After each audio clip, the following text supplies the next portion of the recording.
आम्ही सगळे अटलांटापासून आलो आहे. काल रात्री आलो आणि उद्या सकाळी निघतोय इकडनं. आणि स्पेशल थँक्स टू आपल्या सौरभजीला आणि उत्तराजीला ज्यांनी आम्हाला आज एक परवानगी दिली आहे की इथे येऊन तुमच्या सगळ्यांसोबत एक छोटंसं अर्धा तास एक तासाचा कीर्तन करण्यासाठी. तर आपण सगळे कोण हे सहज प्रश्न आहे. आपण सगळे म्हणजे सनातनी नाही का. आता सगळ्यांचं इतरांचं वेगळं वेगळं मत असेल, वेगवेगळं रिलिजन असेल, पण आपलं सनातनी सनातनी कशासाठी आपण सांगतो.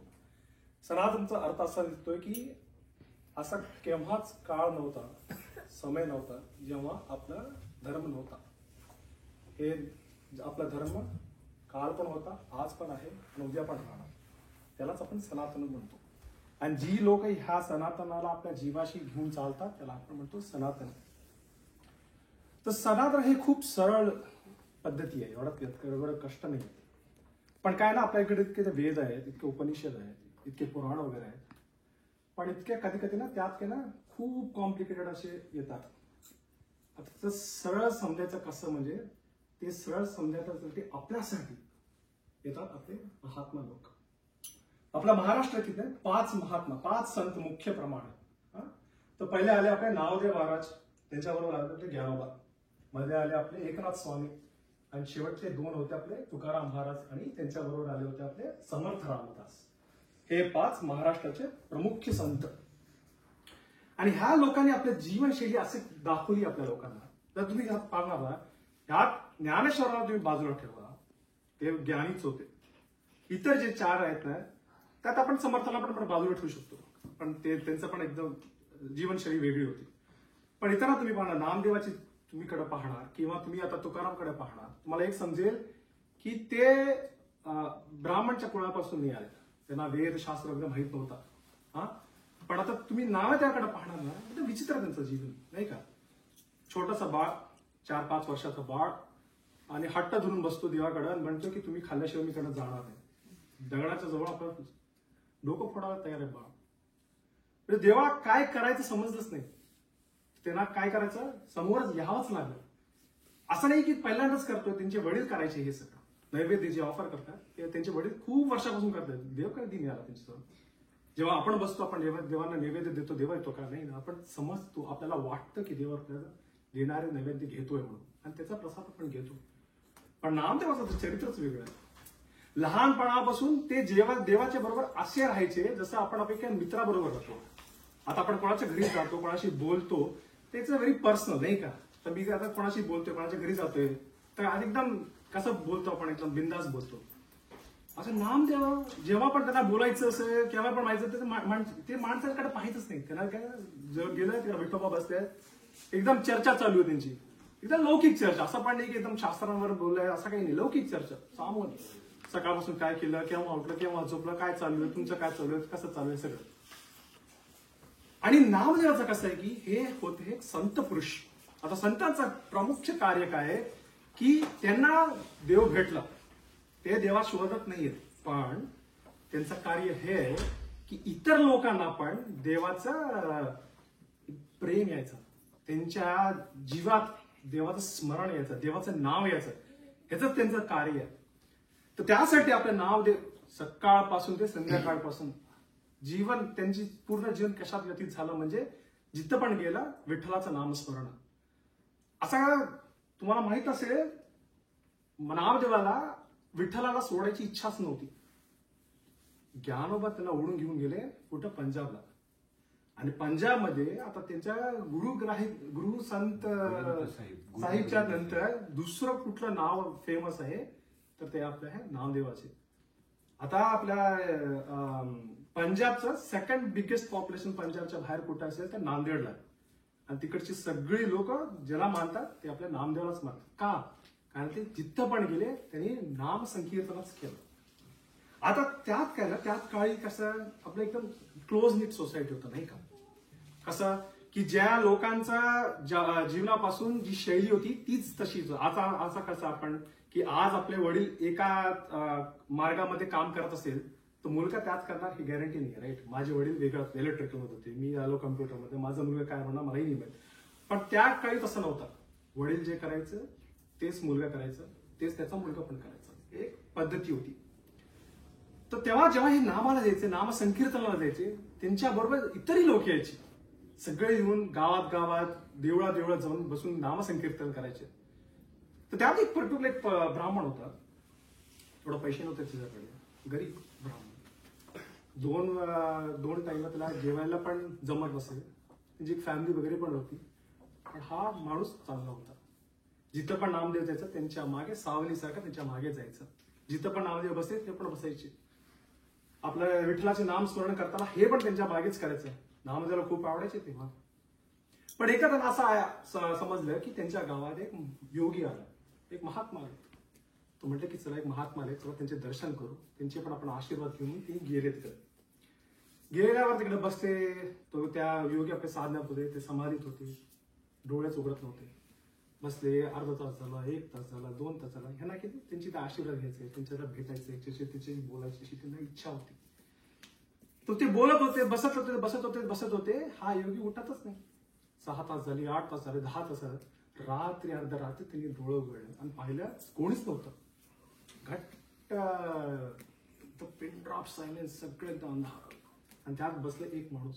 त्यांना विचारलं कशाला बसलाय, काय करतोय, तुम्हाला काय हवं नकोय, तुमच्याकडे फक्त आशीर्वाद पाहिजे आपला. एकदम प्रसन्नचित झालं ते. म्हटलं की इतकं छान, इतकं चांगला स्वरूप माणूस कोणाला भेटणार.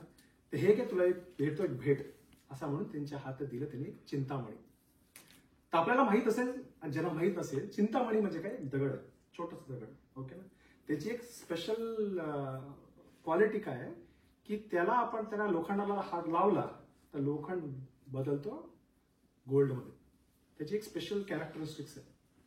सर आपल्या नामदेवाबरोबर जेव्हा पण हा होता, तो जेव्हा पण कुठं पण संकीर्तन करायचं, तो नेहमी आकाशाकडे पाहायचा. का की त्या आकाश स्वरूपच आपला विठ्ठलाचं त्याचा मान्य होतं. पण एकदा हे दगड भेटलं तर त्याचा फोकस वरतून खाली झाला. तो वरती पाहणं सोडलं. आता खाली कुठं मला लोखंड दिसतं, सापडायला धावतोय, इथं तिथं धावतोय, कुठं लोखंड मिळालं. घेता लोखंड टेस्ट केला, अरे हा झालं आपलं गोल्ड, सोनं झालं. तर दुसऱ्याकडे गेलं ते पण सोनं झालं. घरातल्या घरात जातो आणि पहिलं काय काम करतो की जितके पण त्यांच्या घरात असलेले सामान आहेत त्याला सगळ्यांना लावतोय आणि सगळ्यांना सोनंच बनवतोय. असं त्यांना आता इतकं हे वाटलं की इतके दिवस मी विठ्ठल केलं, काय भेटलं मला, काहीच नाही भेटलं. पण ह्या योगीच्या मुळे मला एक दगड भेटलं, ते चिंतामणी भेटलं. त्या चिंतामणीच्या मुळेच मला आज सगळं सोनंच भेटलं. आता हे चिंतामणी खूप ट्रिकी वर्ड आहे. चिंतामणी कशाला म्हणतो आपण, जे तुमची चिंता काढते त्याला चिंतामणी म्हणायचं नाही का. पण एकदा तुमच्याकडे इतकं पैसे आलं ते सोनं कोण घेऊन जाणार याची चिंता जे राहते त्याला चिंतामणी म्हणायचं. आता ह्याचं एकच कार्य, ह्याचं टेन्शन की आपल्याकडे एवढं सगळं सोनं आहे, इतके आपण अमीर झाला. सगळ्या बागा सगळे आश्चर्य जातात की कालपर्यंत हा असं एकदम फाटलेले कपडे, खायला काही नाही, असं होतं ह्याचं जीवनशैली. आता पहा काय कपडे घालतोय, काय दागिने घालतोय, आणि त्यांची मुलं काय खात आहेत. जितकं पाहिलं त्याचं एकदम ऐश्वर. सगळ्यांना याचं वाटतं की काय बदललं एवढं एकदम अचानक. आता ह्यांचं काय था, आता त्यांनी विठोबा वगैरे सगळं बाजूला ठेवलं आणि त्या चिंतामणीला आपल्या देवाच्या पूजा ठेवलं. दररोज सकाळी संध्याकाळी त्यालाच दीप लावायचं, त्यालाच नैवेद्य करायचं, त्याचाच भोग घ्यायचं. आता त्याला दुसरं काहीच नव्हतं, ते एक दगड. आता हा कुठं काम सगळं सोडलं त्यांनी. जायचा बिंदा जायचा, शेताकडे जायचा, सगळ्यांच्याकडे गप्पे मारायचे आणि आपला जीवनशैली हा करतोय. नामदेवाने पाहिलं की काय करतोय हा. एकदा हा चांगला माणूस होता, आपल्याशी यायचा, विठ्ठलाचा स्मरण करायचा. पण हे भजन सगळं सोडून आपलं हे वेगळंच मार्गात चाललंय. त्यांना चिंता वाटत होती. ते आपल्या बायकोला विचारते की जरा विचारून काय की काय चालू आहे, काय करतोय तो म्हणून. तर ती म्हणते ठीक आहे, मी जरा संध्याकाळी जाते, त्या विचारपूस करते काय चालू आहे म्हणून. तर त्यांच्या घरी जाते ती, तर त्यांच्या बायकोशी विचारते सर काय काय घडलं असेल ती सांगते. ती म्हणते तर आता नामदेवाच्या बायकोला वाटतं अरे हे खूप छान आहे, तुम्हाला 1 तासासाठी दगड देतीस का म्हणून. तर म्हणे एक चिंतामणी दे, 1 तासानंतर मी तुला परत रिटर्न करतो. तर ती घाबरली. म्हणे तुम्ही आमच्या नवरा येण्याचा टाइम झालाय आणि तुम्ही आता चिंतामणी मागतायत. तर त्यांनी पाहिलं की चिंतामणी नाही येत, ते खूप रागात जाईल. ते म्हणतात तुम्ही काहीच घाबरू नका, 1 तासासाठी मला द्या. तर ती म्हणते ठीक आहे, 1 तास देते, त्यांच्या यायच्या आत मला परत देऊन दे. तर ती नामदेवाची बायको, हो त्यात तुम्ही काय टेन्शन घेऊ नका, द्या मला. ती घरी जाते आणि ती आपल्या घराच्या लोखंडाला काय शोधायला लागते. नाव तू काय करतेय, तू म्हटलं असं झालंय, लोखंडाला ह्याला हात लावला की हे सोनं बनेल. सो ती नावदे म्हणते की तुम्हाला सगळ्यांना वेळ लागली आहे, तुम्हाला दे, मी तुला दाखवते काय करू शकतो आपण. तर तिला एकदम वाटलं की ह्याच्यात मे बी जास्त काही करू शकतो.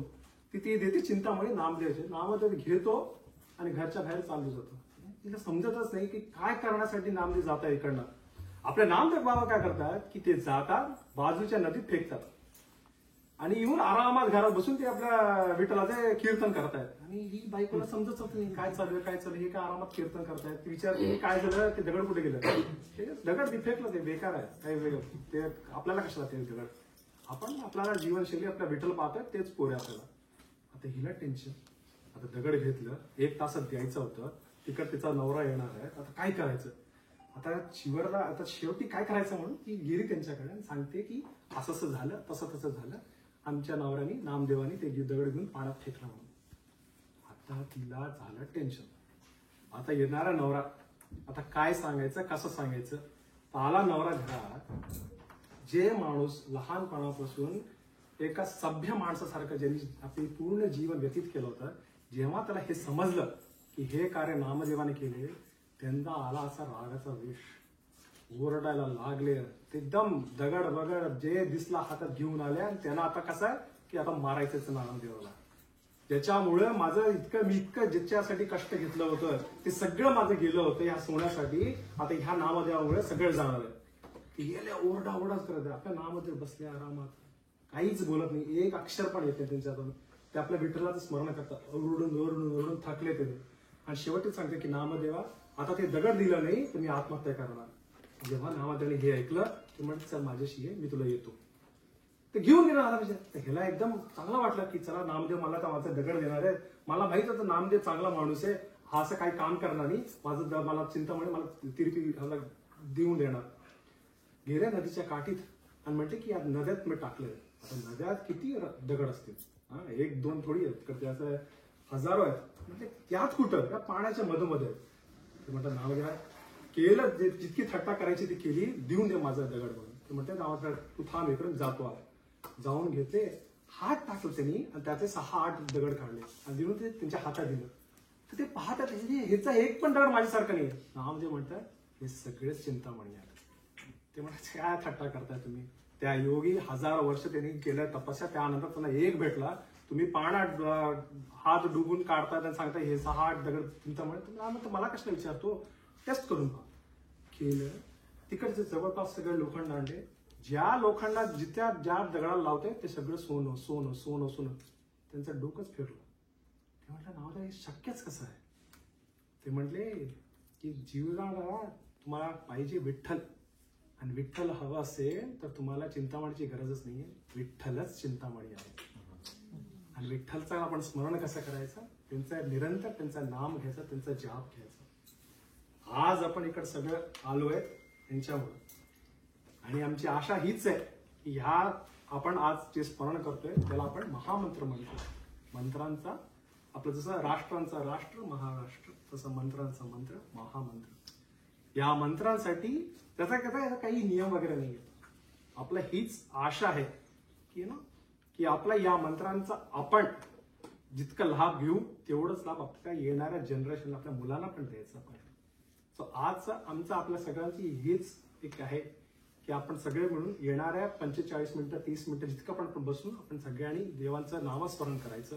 आमच्या गुरुजींनी हे सांगितलं होतं आणि हे आम्ही सहजच करतो. आमच्या आठवड्यात 3-4 नाम भिक्षा वगैरे होतच राहतो आणि सगळेच आम्ही हेच करतो. तर तो आमचं पण तुमच्याशी हेच रिक्वेस्ट आहे की तुम्ही पण आमच्या बरोबर सोबत येणाऱ्या अर्धा तास 45 मिनिटं मनात काही विचार न घेता बसून आरामात देवाचं नामस्मरण करावं, अशी आमची छोटीशी इच्छा आहे. त्यातनं आपण सुरू करतो.